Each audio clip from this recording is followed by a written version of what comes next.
Salut les gars, j'espère que vous allez bien. Je suis pas du matin, je vous le dis direct. Non, là, tranquille. Je suis sur la route pour aller à l'école. Tranquille. Je m'en vais faire le montage de la vidéo à l'école. Parce que j'ai l'école, mais j'ai pas cours. Ouais, c'est compliqué. Mais bon, ça. Donc, au niveau de l'avancement de la R5, je suis content parce que ça avance vraiment pas mal. Week-end dernier, Lolo, en fait la voiture du coup, comme vous avez vu dans la dernière vidéo, à la fin, elle a fait un joint de culasse. En même temps, vu la tête de l'huile et du liquide de refroidissement, il fallait s'en douter. C'était même pas du liquide de refroidissement, c'était de l'eau. Et donc l'eau, elle a rouillé. C'est pour ça qu'il y avait un petit peu ce côté rougeâtre, couleur rouille. Hein. Donc voilà, c'est pour ça. Donc voilà, on a racheté donc joint de culasse, il a remonté le joint de culasse. Donc c'est ce que vous allez voir dans cette vidéo là. Attendez, je m'insère sur l'autobahn. Mon copain, 95 chevaux, je vais les broyer. Allez mon copain, je suis lui. Il avance pas une carotte. Ah bah, je vais mettre un coup de trop. Ah, regardez. Je colle au siège.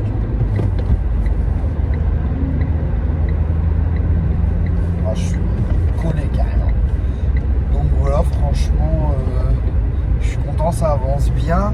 Alors, j'ai pas tout filmé, mais vous avez pas vu dans la dernière vidéo. Mais en fait, l'intérieur, j'ai la flemme de filmer, puisque en fait, c'était chiant de filmer pour faire l'intérieur. À l'intérieur, du coup, j'ai pris des photos et quelques vidéos, vite fait avec mon téléphone. Du coup, je vais vous montrer ça dans la vidéo. Du coup, j'ai tout traité anti-rouille. Alors, il y a une grosse. Ce qui est marrant, c'est qu'il n'y a pas de rouille côté passager avant, à l'arrière, pas de rouille, rien. À l'avant, elle était un peu attaquée quand même. Bien poncé. Après, la plupart c'est de la surface. L'avantage c'est que j'ai poncé et j'ai mis de l'anti-rouille. Donc là c'est nickel. Avec mon petit frère, on a tout nettoyé les tapis. Les tapis sont comme neufs. Sur l'intérieur, il est impeccable. Je vais vous montrer 2-3 photos tout à l'heure. Et il manque juste, c'est les sièges, hein, les sièges. Alors Lolo. Moi j'étais là, j'étais en cours, je me faisais un peu chier. Je trouve un intérieur complet d'R5, une pépite. Je trouve à Maubeuge, bon, il y a 1h30 de la maison, voire 2 heures, s'il y a du monde sur la route. Je me dis, vas-y c'est pas grave, hop. Et si après j'en avais trouvé un autre au Havre, bon le Havre par contre ça fait vraiment loin. Ça fait carrément plus loin. Donc c'est pour ça. Celui à Maubeuge, full intérieur cuir noir. Le truc était impeccable. Et vraiment, il était nickel. Je me dis, vas-y. En plus, pas cher. Le gars, il avait mis à 130 €. 130 ou 150, je sais pas. Vraiment une affaire. Et j'envoie un message. C'était déjà parti dans la journée. Donc, tant pis. Et au Havre, je suis encore en train de réfléchir parce que mon père, il aimerait bien faire les sièges lui-même. Parce qu'il y a déjà restauré un siège en cuir on va dire de salon. Lui, il aimerait bien faire les sièges lui-même. Donc pourquoi pas, là il faut qu'on voit pour acheter de la mousse, la retailler comme il faut aussi, et puis on verra ça. On verra ça. Du coup je vous laisse voir la vidéo. Vous avez vu des avancées de l'intérieur. Hop, je vais vous le montrer. Hop. Regardez. Hop. Tout est impeccable. Tout est nettoyé. Regardez. Tout est reblanchi. On va dire on a nettoyé au mieux. Le volant nickel. Alors il y a toujours bien sûr les sièges qui sont mangés. Mais bon, ça on le fera plus tard. Regardez. Les tapis, nickel. Ça, impeccable. Tout est nickel. Hop. Bien sûr, faudra toujours repasser, mais franchement, c'est bien récupéré pour une voiture qui était la nièce du chien, je vous rappelle. Je trouve que c'est vraiment pas mal. Oh mince, c'est vrai. C'est vrai qu'elle n'a pas la centralisation, l'auto. Hop. Regardez, même derrière, c'est franchement, je suis très content du résultat. C'est nettement mieux. Hop. Puis on va essayer de recoudre toutes les déchirures là. Parce que regardez, je sais pas si vous voyez à la caméra, mais quand je fais ça, il y a plein de poussière en fait. C'est ça qui salit entre guillemets l'intérieur. Elle est neuve dans le papier l'auto là. Comme ça, cherche pas. C'est signe de joint de culasse. Ah bah je te dis, elle est couleur chocolat. Elle est, ouais, elle est daddy chocolat. J'ai regardé et vraiment elle était pas belle. Eh ben, on sait ce qu'on a à faire. Donc, Alors qu'avant, elle ça était fait belle jaune avant. Culasse. Bah, elle était pas décantée comme ça, mais elle a, la voiture elle a un joint de culasse. Bon, bah, comme ça, C'est facile ou pas sur ça? Là-dessus, c'est pas très compliqué à faire. Faut prendre son temps, mais c'est pas très compliqué à faire. Et quoi?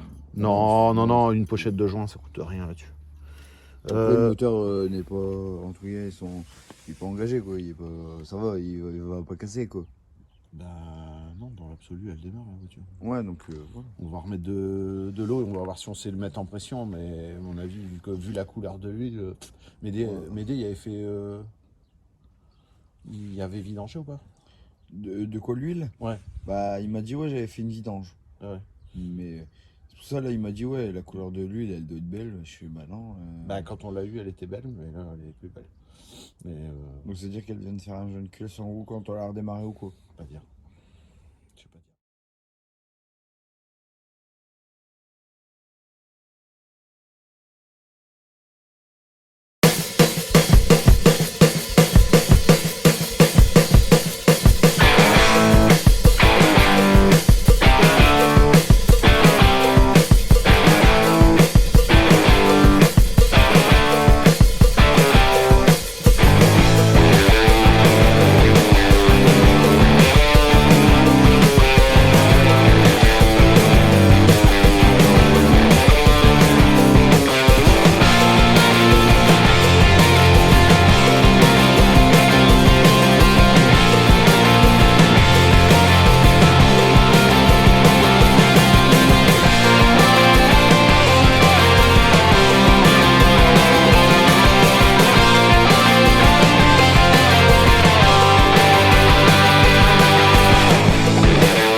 Comme vous pouvez voir, c'est neuf dans le papier.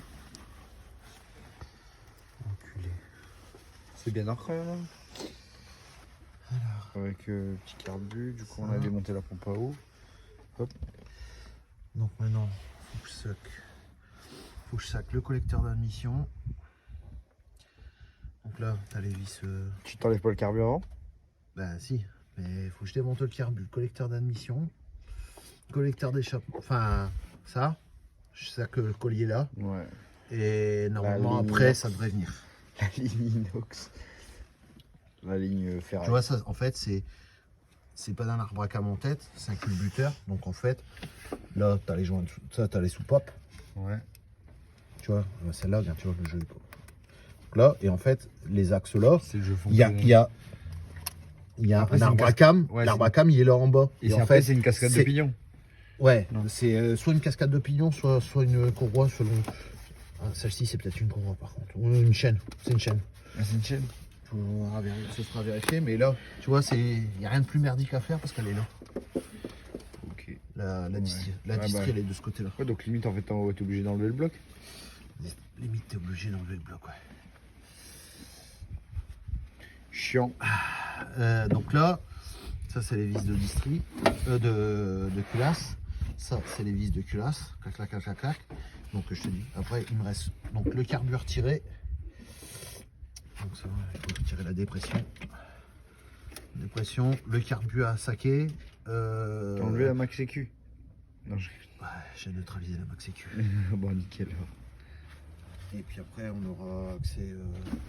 Ça sera pas loin d'être bon. Donc, après nettoyer le cache-culbuteur, on a voulu nettoyer La rampe d'admission. Et là, tu te rends compte que c'est pour ça qu'elle a fait un joint de culasse. Car là, il y a un trou, je sais pas pourquoi. Et de l'autre côté, il y a cette espèce de réparation. Donc déjà, a priori, il y a déjà eu un souci là-dessus.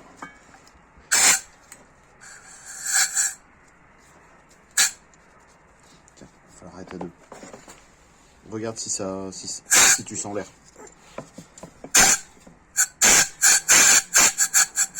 Non, je sens pas d'air.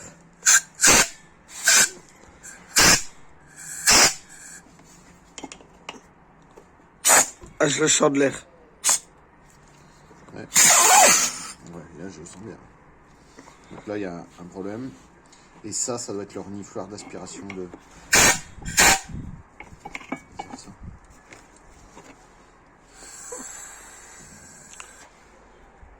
Ah, il est là. Donc ça c'est bien le renifloir de. Tu vois ça, il y a un renifloir. Ça c'est la dépression. C'est un tuyau de dépression ça. Tu vois ça sort là au fond. Là, un petit trou là. Je trouve gentiment ça sort là au fond. Donc il y a un problème d'admission. Donc forcément là c'est tout bouffé. Il va falloir trouver une solution pour soit changer le collecteur d'admission, soit faut que je regarde combien ça coûte, si ça coûte pas trop cher.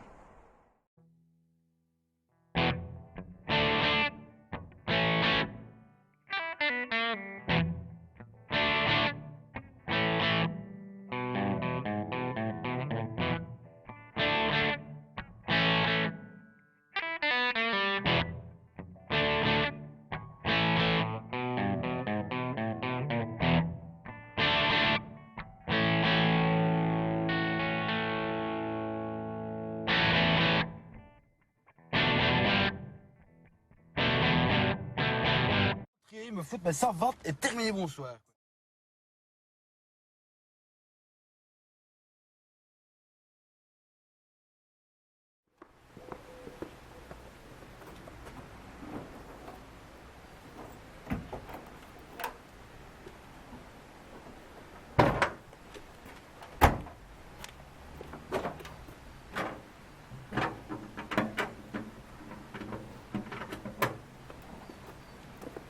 Aujourd'hui, elle reprend vie.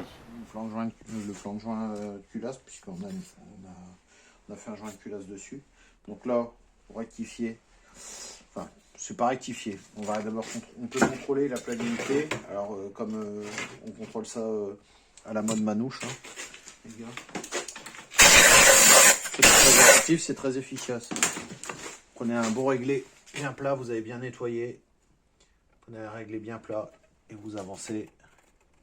Et vous contrôlez que votre réglé n'est jamais décollé du plan de joint.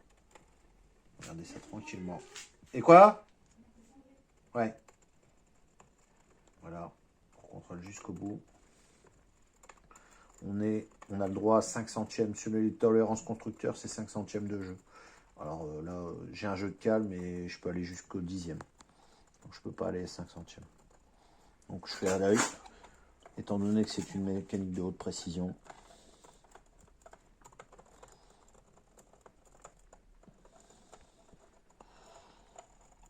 Faire gaffe.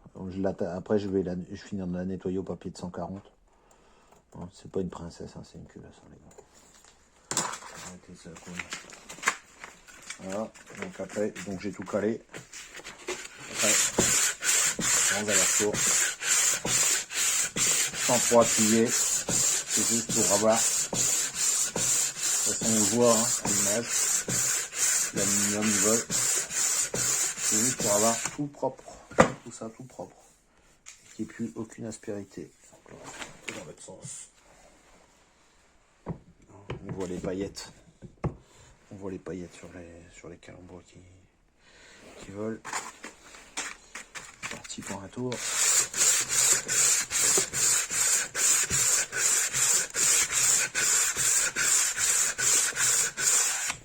Voilà. On finit un coup de soufflette. Et on peut considérer que notre culasse, elle est à peu près prête. Voilà. Étant donné que c'est pas la Toussaint et que j'avais pas envie d'aller profaner les tombes chez moi, j'ai pas mieux que ça pour vérifier ma culasse. Pas ouf hein. Je vous emmène avec moi. Juste ce creuse là qui m'embête. Mais qui est pas sur la portée de joint. Donc c'est plutôt la bonne nouvelle. Donc tendre le bidon. Tout ça, ça pose bien. Ça berloque pas comme on dit chez nous. Donc ça devrait plutôt bien se passer. Allez, il y a des choses dans la vie, il y a des moments où il faut se lancer, ben là, il faut se lancer. Étape 1. Du joint de culasse. On a nettoyé, on a dégraissé. Top. J'espère que ça le sera. Ici, top. Je suis au top. J'espère être au top. Ici. La bonne nouvelle, c'est que c'est de bons joints. Bravo Laurent. Il y a l'espèce de petite patte là, bien sympathique. Il doit être enduit le bazar. La bête. On va présenter l'enfant sa mère. Ici, les culbutos, un par trou et Dieu pour tous. Alors, je suis pas bien en face, mais c'est normal.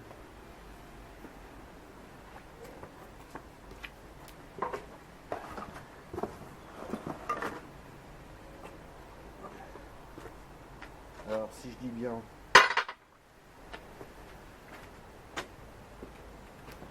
les deux premiers que je dois enquiller, ouais je sais, c'est peut-être pas comme ça qu'on fait. Bon, c'est ma manière de faire. C'est de la boulette. Il faut que je mette celle-là. Donc celle-là c'est la 1, 2, 3, 4. Et celle-là c'est la 1, 2, 3. 34 et 3.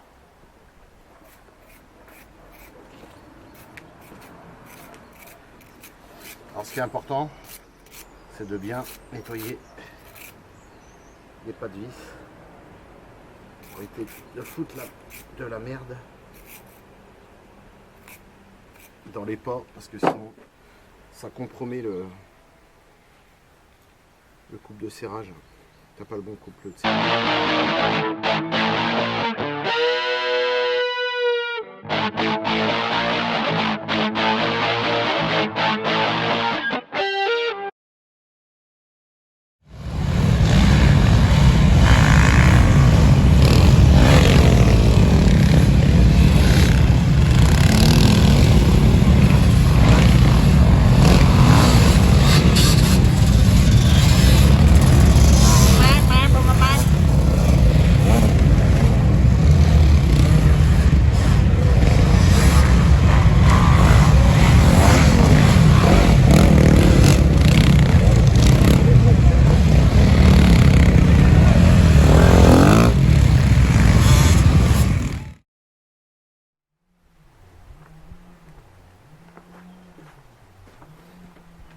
Alors je vous reprends 2 minutes.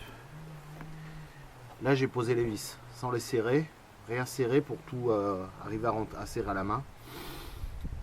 J'ai dû me renseigner un petit peu parce que en fait j'ai meulé une douille pour retirer la culasse.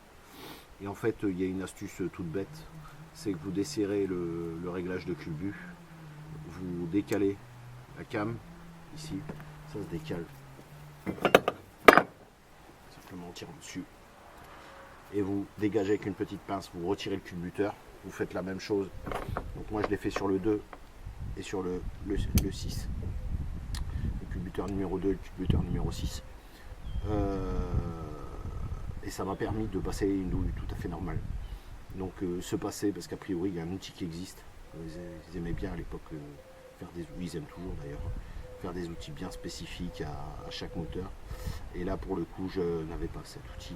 Donc je l'ai fait comme un barbare pour le démonter, en espérant que je n'ai rien abîmé en démontant. Voilà. Faut pas oublier de remettre cette blague là, qui va de là et de là je pense, avec qui passe au-dessus de celle-là. Et puis parce que sinon je ne saurais pas mettre le renvoi pour le... Magnifique, regardez cette magnifique douille, toute meulée, qui ne ressemble plus à rien. Je m'en suis procuré une autre pour faire les serrages au couple, parce que ça, à mon avis, c'est à 65 Nm. Donc 65 Nm pour le serrage de la culasse, je pense que on n'aurait pas tout à fait apprécié. Donc là, ce que je fais, c'est que je finis de remonter, je finis de tout poser. Donc j'ai mis avec de la graisse qu'on dit anti-size, c'est pour éviter que ça se grippe à l'intérieur. Alors je sais pas si c'est bien ou si c'est pas bien, mais moi je fais comme ça. On verra bien. Ne jugez pas la méthode, on jugera le résultat. Hop. Ça permet aussi de donc bien mettre les vis. Alors un moment, où est-ce que j'ai merdé pour pas que ça rentre là? Pourquoi que les trous ils tombent pas en face? Qu'est-ce que j'ai chié dans la colle? C'est pas dans l'autre sens, ça peut pas être. De toute façon ça change absolument rien de le mettre dans l'autre sens, je ne pense pas.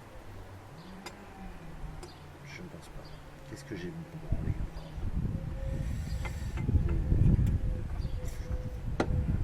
Comment ça pourrait se monter ce machin? Comme ça? Comme ça? Non, impossible. Comme ça? Non. Bon, je vais chercher. Je vais trouver.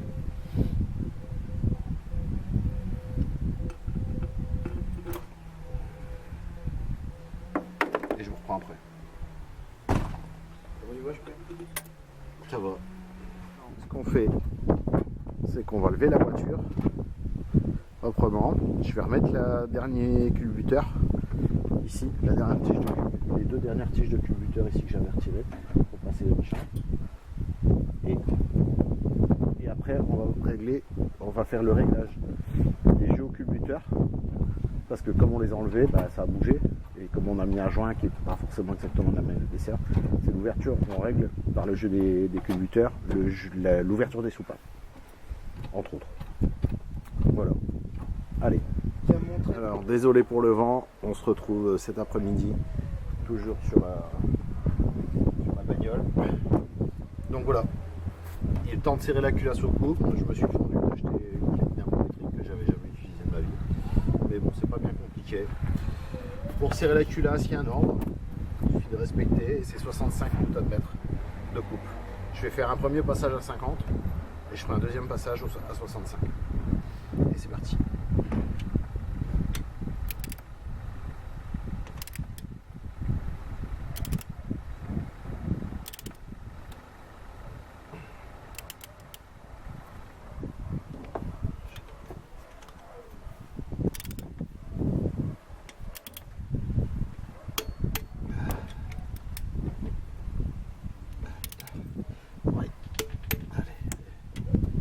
Un,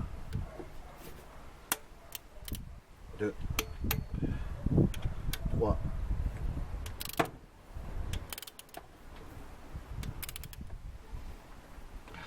ça est quand même mal enfoiré. 3, 4, c'est celle là-bas. Je vais devoir changer de douille.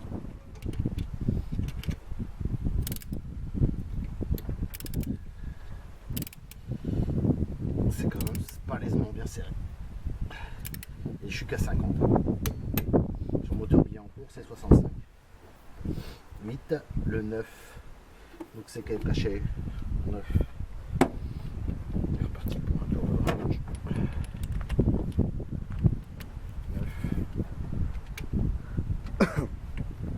besoin d'aide? Pour l'instant. 9. Le 10, c'est celui du fond.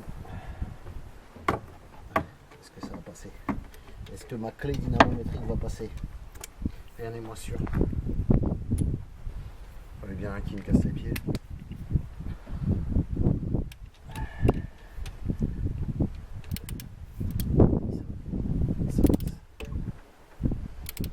Les ingénieurs de chez Renault, ils ont bien réfléchi. 10, 11. C'est tous au même Newton. Là pour l'instant je serre à 50 et après je vais serrer à 65. Ça fait déjà bien serré hein, quand même. Je peux garantir que ça fait déjà un sacré coup de serrage. Parce que pas des bien. Ah, parce que pas de s'envoler la culasse. Et 12. Donc là, après, c'est la fin. Là, Il y a 12 vis en tout. ouais. 7 d'un côté et 5 de l'autre. C'est pas très équilibré. Donc là on va mettre en place les culbuteurs numéro 2. La tige de culbuteur, voilà, et tu la glisses là. Donc t'es obligé de lever la Et voiture alors en fait. Non, ça c'est pas pour ça qu'on lève la voiture, c'est pour après régler. Donc là c'est le. Et là c'est le numéro 4. Non, c'est pas le numéro 4. Numéro 6. Là. Vas-y, glisse là. Ah, moi j'ai pas de visu. Je suis à côté ou pas? Voilà, tu dois pas le faire, hein. C'est parce que c'est mon doigt qui t'empêche de. Hop. D'accord. Donc là on va remettre Donc les là, vis. tourne la roue un peu. De côté avance. Comme ça. Alors. Attends. Hein. Hop. Bouge plus. Vas-y, continue à tourner la roue, comme si elle tourne en marche avant. Vas-y, continue. Ah, putain, il est dur. Attends, stop. Vas-y. Vas-y. Allez, vas-y. Tu peux retourner? Ouais, tu peux retourner. Donc, alors celle-là elle fonctionne. Celle-là. Attends, va pas si vite. Pas vite. Ouais, tourne doucement. Tu me dis go. Allez, vas-y. Commence à tourner. Stop. Donc là, la 4. Vas-y. La 3. Et la 1. Vas-y. Hop, bouge. Vas-y, continue tout doucement. Hop. La 5. La 5. Et la 2. Continue. Vas-y. La 8. La 8 et. La 8 et. Vas-y, continue. La 6. Vas-y, continue. Vas-y, encore un petit peu. Et la 7. C'est bon. 1, 2, 3, 4, 5, 6, 7. Et là, tu vois, t'es revenu. Donc là on s'accélère. Donc c'est bon. Donc après il manque. On voit bien qu'on arrive encore à tourner, à bouger le basculeur. Donc c'est qu'on est trop lâche. Donc ce qu'on va faire, c'est qu'on prend une pince multiprise et une clé plate de 10. Avec la clé plate de 10, tu desserres. Et après tu resserres la tête ici. Tu fais office de contre-écrou, on va dire. Ça. Voilà. Et ici, là. Encore un petit peu. Faut y aller, tranquillement, mais ça se fait bien. Hop. Voilà.